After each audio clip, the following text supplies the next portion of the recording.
இந்த தமிழகத்திற்கு தாவேக்க முடங்கியது. தாவேக்கவுடைய மாவட்ட செயலாளர்கள் கைது செய்யப்பட்டார்கள். பொதுச் செயலாளர் ஓடிவிட்டார். நிர்மல்குமார் ஓடிவிட்டார். யாரு ஓடுனது? உங்க அப்பா கைது செய்யும் பொழுதும் நீங்க ஓடுனீங்களே, அப்படியா ஓடணும்? நாங்க கலைஞர் கைது செய்யப்படும் பொழுது யார் ஓடினார்? திமுக வரலாறு தெரியுமா? கலைஞர் கைது செய்யப்படும் சொந்த மகன் ஓடினார். வரலாறு பத்தி பேச ஆரம்பிச்சும் தாங்க மாட்டீங்க.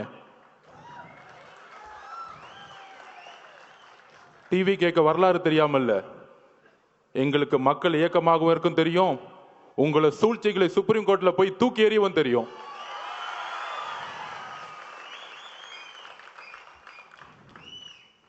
என்ன பண்ணிட்டோம்?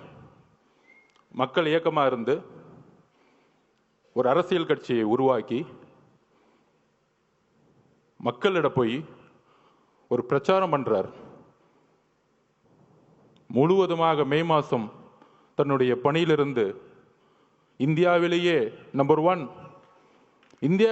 1 அதிகமான சம்பளத்தை விட்டுட்டு அவருடைய உள்ளுணர்வு, நம்ம இந்த மக்களை பார்த்துட்டே இருக்கோம். சின்ன வயசுல இருந்து நம்ம நல்லா இருக்கிறோம், ஒரு பெரிய வீட்டில் இருக்கிறோம், ஒரு நல்ல கார்ல போறோம், நல்ல எஜுகேஷன்ல இருந்தோம். ஆனா என்னுடைய பயணத்துல தமிழ்நாடு முழுசும் தன்னுடைய தொழிலில் நடிக்க போகும் பொழுது ஒவ்வொரு ஊராவும் பார்க்கும் பொழுது இன்னும் குடிசைகளாவே இருக்கே. தன்னுடைய தந்தை கலைஞர் பெருசா பேசிப்பாங்க, குடிசை மாற்று வாரியத்தை உருவாக்கினார். ஆனா இன்னைக்கு குடிசைங்களை தூக்கி எறிஞ்சுக்கிட்டு இருக்காங்க பெரிய பெரிய மாளிகைகளை கட்டுறதுக்காக. அப்படி தன்னுடைய பயணத்துல ஒரு கட்சி ஆரம்பிக்கணும், மக்களிடம் போகணும். மக்கள்கிட்ட போய் நம்ம